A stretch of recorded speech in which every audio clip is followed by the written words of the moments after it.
Bismillahirrahmanirrahim. Assalamualaikum warahmatullahi wabarakatuh. Waalaikumsalam warahmatullahi wabarakatuh. Alhamdulillah, alhamdulillah, wassalatu wassalamu ala rasulillah.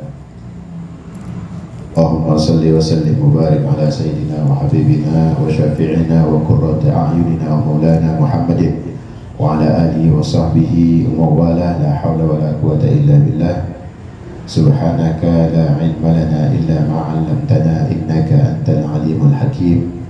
Rabbi shrah li sadri wa yassir li amri wa hlul 'uqdatam min lisani yafqahu qawli.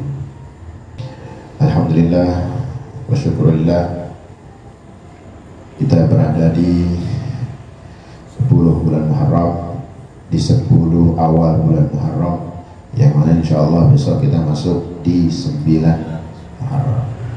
Jadi ada kesunahan yang sangat dianjurkan untuk kita berpuasa. Sebelumnya ahlan wa sahlan bihuduri sahib, ya, selamat datang sama anggota baru. Insyaallah kita mengenal di dunia dan akhirat insyaallah bersama kita menuju surganya Allah Subhanahu wa taala. Amin ya rabbal alamin. Ini begini nih keadaannya majelis kita, sederhana ya. Apa adanya nih. Ini insyaallah dengan niatan kita dari rumah, tak lupa kita bersyukur sama Allah. Langkah kita, niat kita, tenaga kita ya, waktu kita mudah-mudahan dilipat gandakan oleh Allah, diridhai, diberikan ketulusan daripada hati dan keikhlasan untuk menuntut ilmu, menghadiri majlis, dan memberikan keberkahan kepada sekeliling kita insyaallah. Amin ya rabbal alamin. Mengulas dari sedikit tentang fadilahnya puasa di bulan Asyura. Kita kemarin sempat bahas bahwa puasa, sebaik-baiknya puasa selain dari bulan Ramadan itu di bulan Muharram. Banyak puasa. Ada hadis dari Ibnu Abbas radhiyallahu anhu, qala Rasulullah sallallahu alaihi wasallam, man shoma yauma Arafah kana lahu kafaratun sanatain wa man shoma yauman minal Muharram falahu bi kulli yaumin 30 yauman.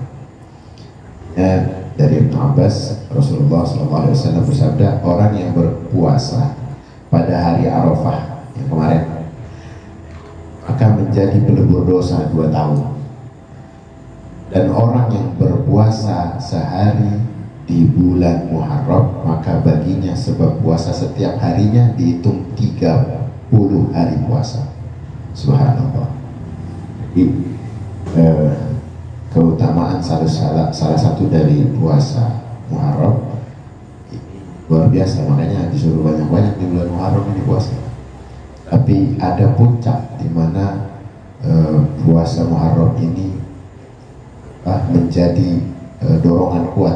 Puncaknya itu di 10 Muharram, yang mana untuk menselisihi dari kaum Yahudi, ya, kita disuruh puasa sebelumnya atau sesudahnya.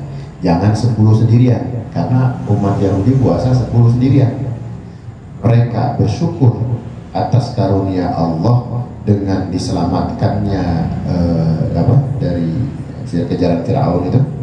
Nah, bersyukurnya mereka tentang para nabi-nabi sebelumnya juga, dan kita kan jauh lebih berhak untuk kita bersyukur umat muslim, umat Nabi Muhammad SAW. Makanya Nabi menganjurkan, walaupun Nabi terakhir belum sempat ya untuk melakukan puasa 9-nya. Yang jelas ulama memandang di sini untuk menselisihi, ya, karena perintah Nabi itu jangan nyamain, biar ada bedanya lah antara 9-nya kayak atau 11-nya gitu, jangan dia sendirian, supaya jangan nyamain. Ya kalau beda darurat, nah beda lagi. Misalnya sebelumnya ada darurat, sesudahnya ada darurat, ya jangan dikata kalau darurat. Jadi salah satu puasa Asyura itu juga pelebur dosa setahun. Di kota ada radhiyallahu anhu, Rasulullah sallallahu alaihi wasallam suila anis siyam yaum Asyura faqala yukaffiru sanatul madiyah. Diriwayatkan dari Abu Qatadah radhiyallahu anhu, sungguh Rasulullah SAW bersabda pernah ditanya tentang keutamaan puasa Asyura. Lalu beliau menjawab, puasa Asyura melebur dosa setahun yang telah lewat. Jadi ya kita udah tahu setahun kita ngapain kemarin. Gitu. Kemarin waktu puasa Arafat kira-kira gimana tuh? Pernah banget atau enggak? Ditawarin lagi, ini masih ada. Ada keutamaan kemuliaan yang Allah masih nggak tinggalin buat kita. Ditambahin lagi nikmat buat kita. Gitu. Jadi jangan kita nganggap dosa gue udah bersih, kemarin udah Arafah puasa, gak ada jaminan. Ya di tengah-tengah antara ente sama Arafah Muharram ini apa? Bukannya ada dosa juga. Gitu. Jadi jangan pernah ngerasa kita ini merasa bersih, merasa kita ini udah cukup aja ibadah. Jangan ngerasa begitu. Karena emang dari kelalaian kita aja itu udah bagian dari dosa dan kufru nikmah. Ya udah sering banget dah kalau kita bahas tentang kufru nikmat, pembahasannya atau pembiasannya banyak. Ya, kita ngeluh, ya bagian dari kufru nikmat tuh buyeng banget sini. Dia lupa kalau selama ini dia tuh gak buyeng. Jadi ada orang-orang yang emang dikasih karunia oleh Allah kenikmatan ibadah, waktu dikasih sakit dia bilang nikmat. Karena apa? Karena dia nggak mungkin merasakan nikmatnya sehat kalau nggak dikasih sakit. Jadi orang-orang soleh itu kalau mandang sakit bukannya ngeluh, alhamdulillah ya Allah dikasih nikmat ini, alhamdulillah dia, buyangnya dia, sakitnya dia, letihnya dia, biasa bilang alhamdulillah dengan nikmat. Jadi dia merasakan detik-detik nikmatnya sakit itu karena nandain nikmatnya sehat. Gitu. Orang soleh itu kalau mandang nikmat gitu. Jadi nggak terus buat ngeluh, gue udah minum apaan aja gak mempan. Nah, ini yang masalah ini.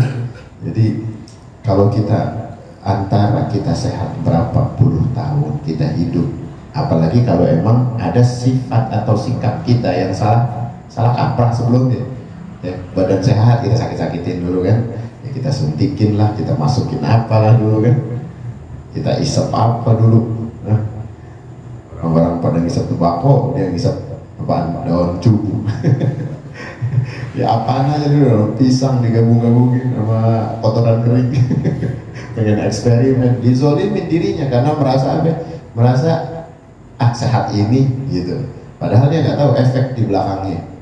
Nah ini salah satu dari bagaimana orang itu juga punya kelalaian di saat dia masih awam dulu. Nah di saat ada ilmu yang memahami ini maka syukuri. Ketika ada sakit maka jadikan dia sisi pelebur dosa. Kalau emang merasa dosa udah nggak ada, insya Allah diangkat derajatnya oleh Allah. Apalagi dengan kesepuhannya kita makin tua kan makin terasa lemah tuh. Nah, ini salah satunya ketika kita masih merasakan hamparan dosa itu begitu luas di belakang kita, yang kita sendiri nggak tahu istighfarnya kita setulus apa. Maka kalau ada anjuran seperti yang Rasulullah SAW sampaikan di bulan ini rezeki kita, karena kita nggak tahu tahun besok kita nyampe nggak di bulan kayak begini, nyampe kan tidak. Besok itu puasa Muharram, di tahun berikutnya kita nggak tahu, nggak ada jaminan. Ataupun kita sampai lagi dalam keadaan mampu apa enggak, bisa aja sampai sih, cuma kan nggak tahu mampu apa kagak. Nah kalau lagi ada anjuran kayak begini, sirkepin sebelah besok puasa, gitu, kagetin. Yang orang lain pada makan, nah ini ujian yang gedean lagi nih. Nah, orang lain nganggap karena mereka nggak ngaji, karena mereka nggak ada tekanan. Gak ada dorongan iman, ya, tekanan mahabbah, cinta sama Allah tuh gak ada. Tapi bagi orang yang berilmu, bagi orang yang udah mengetahui, dia ada dorongan kuat untuk mengamalkan ilmunya. Semakin merasa berat, jangan dianggap enteng. Semakin di situ Allah angkat derajatnya. Itu di saat orang-orang lalai, kan? Ya lalai dengan kejahilan, lalai dengan dianggap masih ada sunnah yang lain, dianggapnya gitu. Tapi kita enggak. Kita yang nggak ngelalain itu, kita berusaha sedemikian rupa untuk ngejalanin sunnah yang dianjurkan. Ya, bisa jadi emang 1 tahun yang paling parah kemarin diampuni asbab untuk puasa. Ya, ini anjuran yang sangat luar biasa menurut kita. Kita telah dikasih rezeki oleh Allah, waktu, kesempatan, ya, jangan sampai kita sia-siain. Makanya nggak semuanya orang Asyura ini sekarang kalau kita lihat dalam keadaan mampu sehat seperti kita, nggak semuanya, perhatiin aja. Ada pun yang sehat, nggak semuanya juga dapat ilmu kayak kita, dapat peringatan kayak kita, ataupun dapat peringatan tapi nggak semuanya juga dapat hidayah. Ya, hidayah untuk tersentuh hatinya untuk ngelakuin. Nah, itu banyak banget postingan, lihatin aja postingan. Dikit lagi juga banyak, mau besok puasa, besok lihat ini, lihat itu. Tapi nggak kesentuh. Ya, ini bentuk rezeki dari Allah Subhanahu Wa Taala yang harus kita syukuri. Ini berkaitan tentang Asyura. Besok ya, kita mulai dah. Bismillah. Malah dapat fadilahnya nih, Seninnya ya, dapat fadilah puasa Senin di hari Asyura. Ya, terus juga kita ngejalanin perintahnya Nabi. Banyak pahalanya. Bisa jadi dari kita yang menjalankan ini, Allah jadikan hajat kita jauh lebih mudah. Allah jadikan kita urusan yang tadinya nggak ada jalan keluar jadi ada jalan keluar. Yang tadinya pengen dapat kesialan mulai ada keberuntungan. Nah gitu. Sebab apa ya? Asbab kita menjalani apa yang Rasulullah ajarkan, apa yang memang Allah kasih rezeki ini. Nah, ketika hayya 'alal falah, mari datang kepada kemenangan. Ya, kemenangan yang kita datangi ini adalah kita disinggahinya dengan ilmu dari Allah. Yang kita tahu kan, yang kita sering bahas, man aradallahu bihi khairan yufaqihu fiddin. Siapa yang dipengenin oleh Allah kebaikan baginya hamba, diinginkan oleh Allahnya hamba baik, dikasih kepahaman agama. Ya, ditambah lagi. Nikmat rasanya kita. Walaupun sering kita dengar tuh hadis, tapi kalau kita ingetin lagi, ya Allah, alhamdulillah nambah lagi nih keyakinan, kemantapan. Itu salah satu rizki dari Allah Subhanahu Wa Taala yang emang nggak semuanya dapat, nggak semuanya juga bisa bisa menghayatinya.